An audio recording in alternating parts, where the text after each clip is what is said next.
You are not obsessed with them. You are possessed by what they awakened inside you. And that is a very different kind of haunting. Some people enter your mind and never leave. You replay their words, their silence, the way they looked at you before disappearing into distance. And no matter how much time passes, part of you keeps returning to them again and again. You tell yourself it's because you missed them, because you loved them, because you never got closure. But Carl Jung would say something far more unsettling. He would say, the person consuming your mind is not the real problem. The real problem is the part of yourself that appeared when they entered your life. Because sometimes, the people who haunt us most deeply are not people we truly knew. They are psychological mirrors, carriers of abandoned parts of ourselves, a hidden hunger, a forgotten wound, a version of you that never felt chosen, seen, or enough. And your mind keeps returning to them, hoping somehow to finally recover what was lost. This is why some people live rent-free inside your mind. Not because they are your soulmate, not because destiny made them unforgettable, but because your shadow attached itself to what they represented. And until you understand that, your mind will continue turning them into a psychological prison. Tonight, we are going to uncover why certain people take over your inner world, why overthinkers become emotionally possessed, and why your shadow refuses to let them go. Because you are not becoming weak. You are standing at the edge of seeing yourself clearly for the first time. The strange thing about obsession is that the less access you have to someone, the more powerful they become inside your mind. Distance feeds imagination. Silence feeds projection. And absence allows fantasy to grow unchecked. Your mind begins filling in the blanks. You replay conversations. You analyze pauses. You search for hidden meaning inside ordinary moments. And slowly, without realizing it, you stop relating to the real person. You begin relating to the version your psyche created. A psychological construction built from longing, fear, hope, and memory. Carl Jung understood something most people never realize. We rarely see people as they truly are.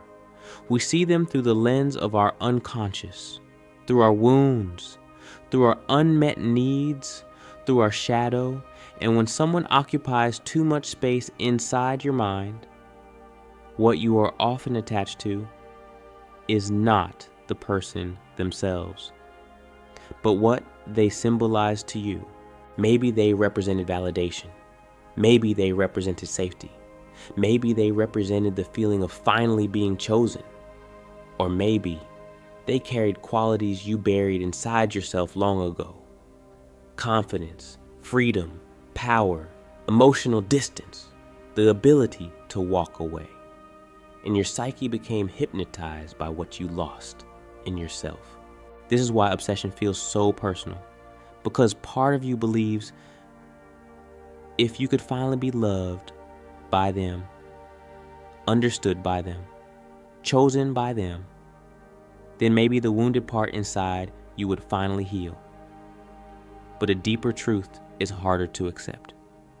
No person can permanently heal the abandonment you carry towards yourself. And this is where the trap begins. Because once someone becomes emotionally symbolic, your mind stops wanting reality. Reality is unpredictable. Reality might disappoint you. Reality might force you to grieve. Fantasy feels safer. Fantasy lets you keep the emotional attachment alive, even when the relationship itself barely exists anymore. The person inside your mind is no longer a human being. They have become a psychological container, a place where your unmet needs, your shadow, your loneliness, and your longing all gather together. And the more energy you pour into that internal version of them, the further you drift from yourself, because every obsessive thought about them is attention stolen from your own life, your own healing, your own becoming. And the frightening part is your shadow chose them for a reason. Not because they were perfect, not because they were destined for you, not because they were the only person who could understand you, but because something in them recognized something buried in you. In Jungian psychology, the shadow is not simply the evil part of you. It is not just darkness. It is not just anger. The shadow is everything you had to reject, hide, suppress, or abandon in order to be accepted. It is the few that learned, do not be too much, do not need too much, do not want too much, do not show the truth. So you buried your anger, you buried your hunger, you buried your desire to be chosen, you buried your power, you buried the part of you that wanted to say no, the part that wanted to walk away, the part that wanted to be seen without performing.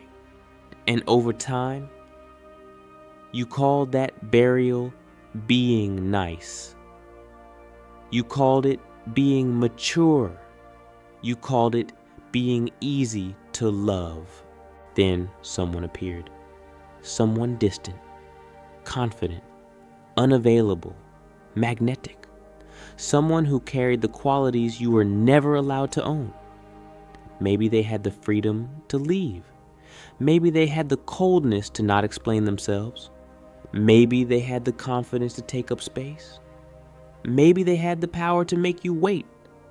And your shadow looked at them and whispered, "That belongs to me too." This is why certain people feel impossible to forget. They are not only people, they become symbols. A symbol of the love you wanted, the power you disowned, the confidence you suppressed, the emotional freedom you never gave yourself permission to have. You think you want them, but often you want the part of yourself that seemed to come alive around them. That is the secret architecture of obsession. The person becomes a doorway, not into love, not into destiny, but into your own abandoned self. And because you do not know how to enter that doorway consciously, your mind keeps circling around them, again and again, trying to retrieve something it cannot name. So when someone lives rent-free in your mind, ask a different question. Not, why can't I stop thinking about them?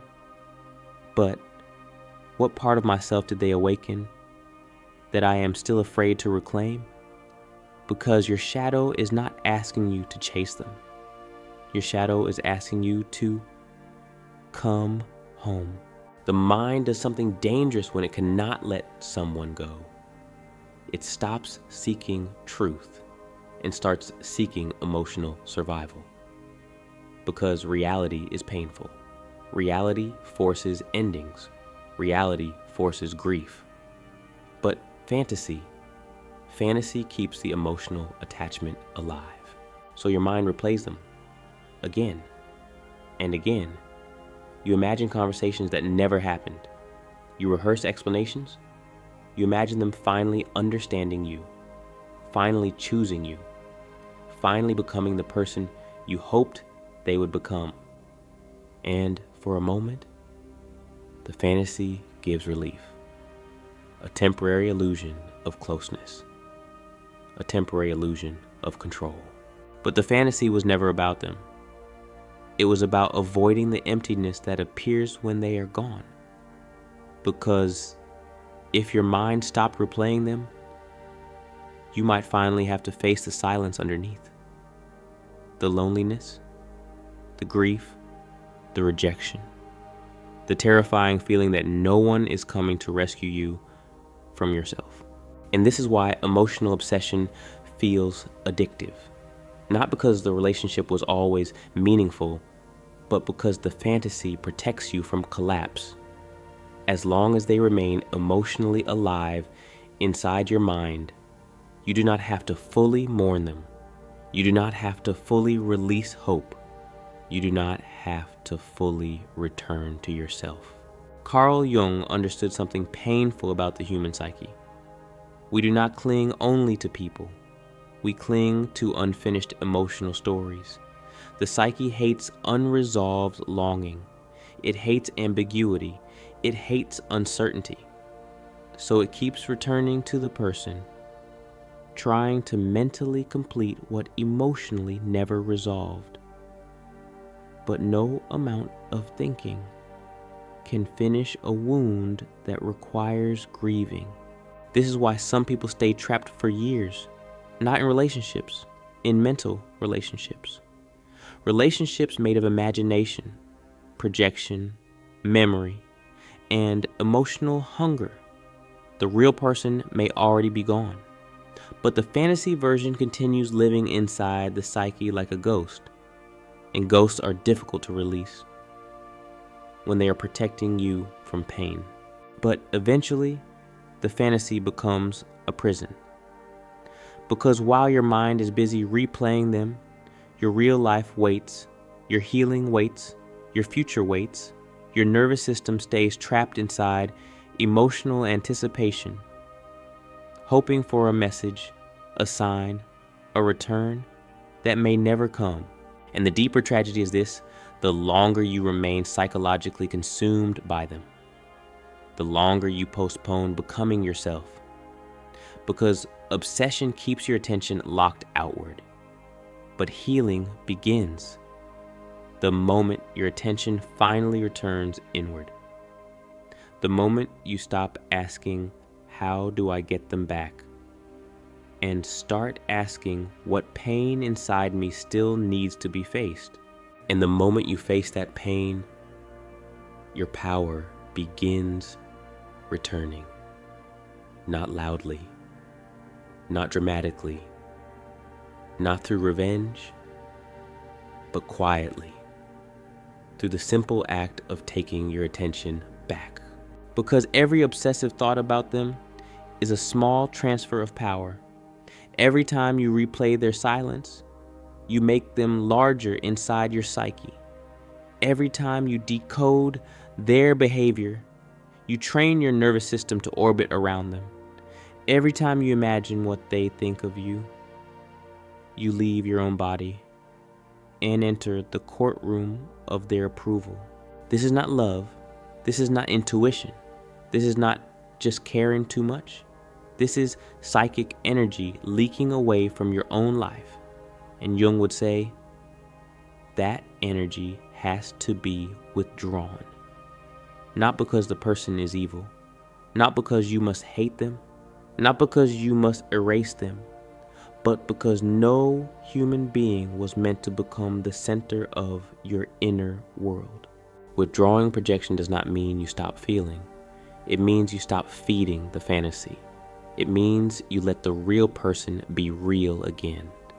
Limited, human, imperfect, maybe unavailable, maybe unable to love you the way you needed, maybe never meant to carry the weight your wound placed upon them. And then you begin returning the question to yourself. Not, why did they leave? But, what did their leaving awaken in me? Not, why didn't they choose me? But, where did I first learn that being chosen would make me real? Not, how do I get them to see me? But, why have I abandoned the part of me that needed to be seen? This is how silent power begins. Not by becoming cold, not by pretending you do not care, not by punishing them with distance, but by refusing to abandon yourself just because someone else is emotionally unavailable. Silent power is the ability to feel the ache without worshiping the person who caused it. It is the ability to miss someone without making them your master. You stop checking, you stop decoding, you stop rehearsing imaginary conversations, you stop asking silence to explain itself. And each time the mind returns to them, you gently bring it back to your breath, back to your body, back to the room around you, back to the life that still belongs to you. At first, this will feel strange, even empty, because obsession creates noise, and when the noise leaves, you may finally hear the grief beneath it. But do not rush to fill that silence.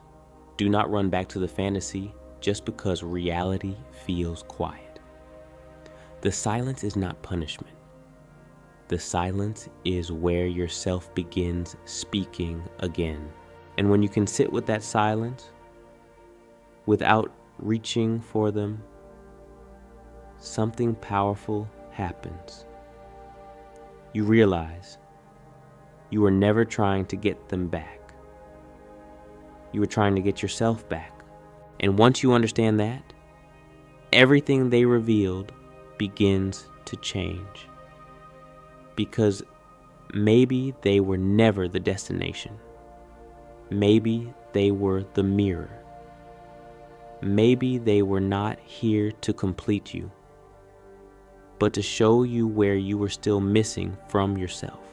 The person who lived rent-free in your mind may have revealed your hunger to be chosen, your fear of being replaced, your terror of being misunderstood, your habit of shrinking yourself so someone else would not leave. And if you look closely, you may realize the obsession was never random. It formed around the exact place where your self-worth felt most fragile. Maybe you did not only want their love, maybe you wanted proof that you were enough, proof that you were not too intense, not too sensitive, not too difficult, not too much. Proof that someone could see all your hidden needs and still stay. But that kind of proof can never truly come from another person, because if your worth depends on being chosen, then every silence becomes a verdict. Every delay becomes rejection. Every distance becomes a wound reopening. This is why the lesson was never, how do I make them come back?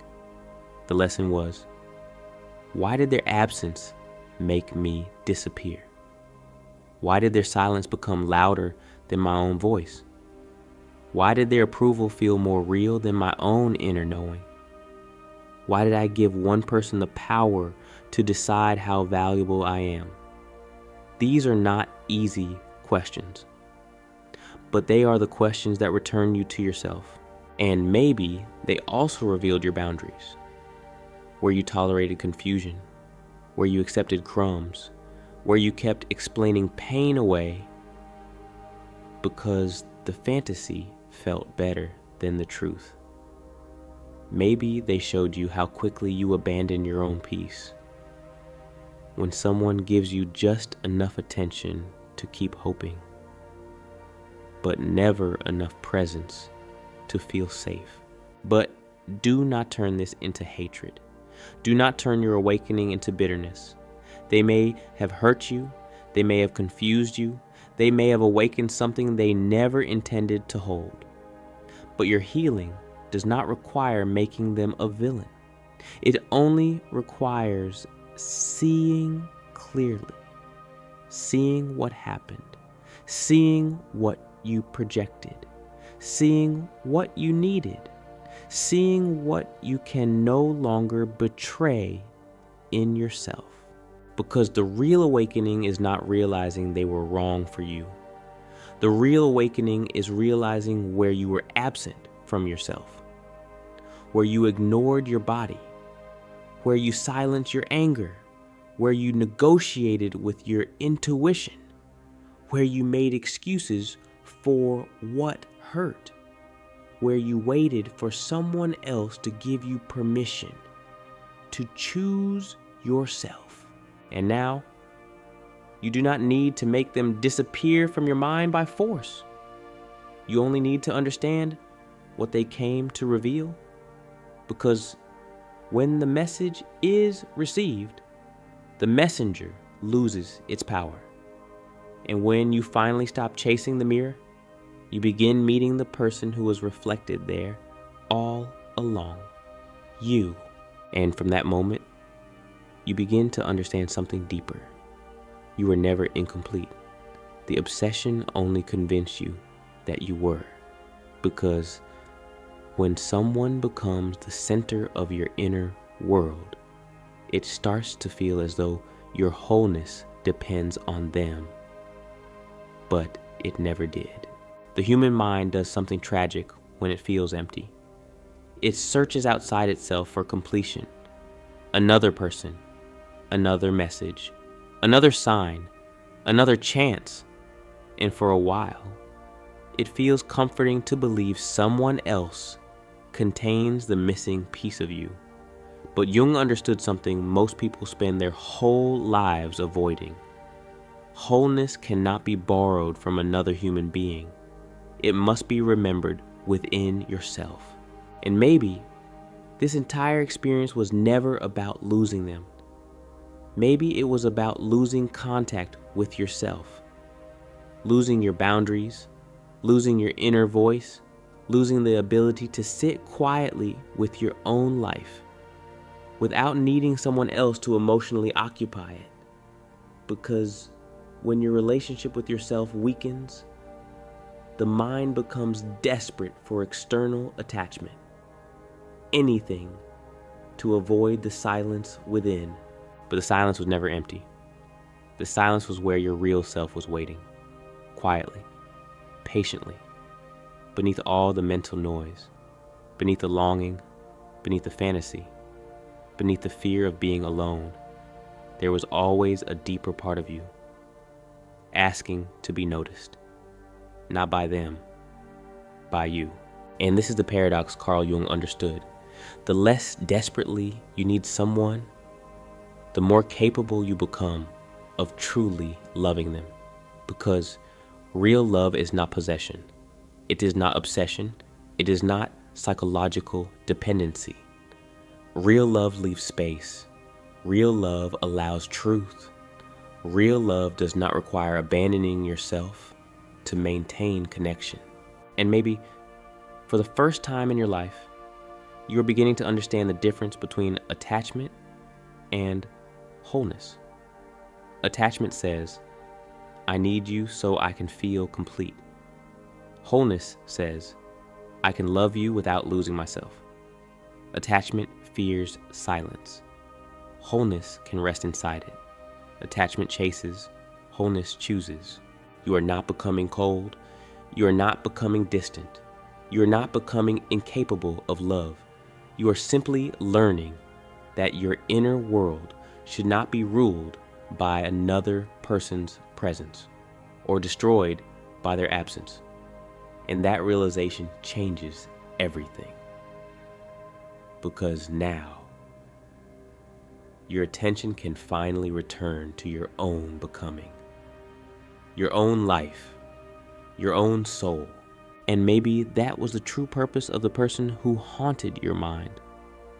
Not to complete you, not to save you, not to stay forever, but to expose a place where you abandoned yourself so you could finally return. Because your shadow was never trying to destroy you. It was trying to lead you home. And if part of you is beginning to recognize yourself in this tonight, then stay close to this space. Because every week we explore the shadow, the unconscious, and the quiet psychological patterns that keep people disconnected from themselves. Not to become colder, but to become whole. So tonight, for just a moment, stop trying to understand them. Stop replaying the conversation. Stop searching for hidden meanings inside silence. Stop wondering whether they miss you, whether they regret it, whether they will return. let the questions rest, because maybe the mind was never truly searching for them. Maybe it was searching for relief, for certainty, for safety, for worth, for the feeling of finally being enough in someone else's eyes. But no human being can permanently give you that, because anything another person gives can also be taken away. Real peace begins differently. It begins the moment you stop asking another person to complete the parts of yourself you abandoned long ago. The moment you stop treating love like proof of worth. The moment you stop handing your inner world to people who cannot carry it. And instead, you begin sitting beside yourself the way you once begged others to sit beside you. This is where silent power is born. Not in control, not in emotional detachment, not in becoming hard, but in becoming present. Present with your grief, present with your loneliness, present with your desire, present with yourself without running, without escaping into fantasy, without needing another person to rescue you from your own inner silence. And strangely, when you stop chasing people inside your mind, you begin seeing them more clearly, not as saviors, not as soulmates, not as the missing piece of you, just human beings, limited, wounded, beautiful in some ways, unable in others, and finally seeing reality sets both of you free. Because the deepest transformation was never about losing them. It was about no longer losing yourself, no longer abandoning your intuition, no longer shrinking your needs, no longer turning someone else into the center of your existence. You survived by watching others, but now you are learning to stay connected to yourself, and that changes the entire direction of your life. So if someone still lives rent-free inside your mind tonight, do not ask how to erase them. Ask what they came to reveal, because maybe they were never sent to complete you.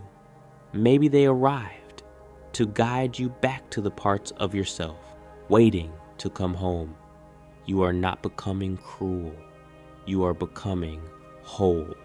So tonight, stop trying to solve the people living inside your mind and begin listening to the part of yourself waiting beneath the noise. The part that was never broken, only abandoned.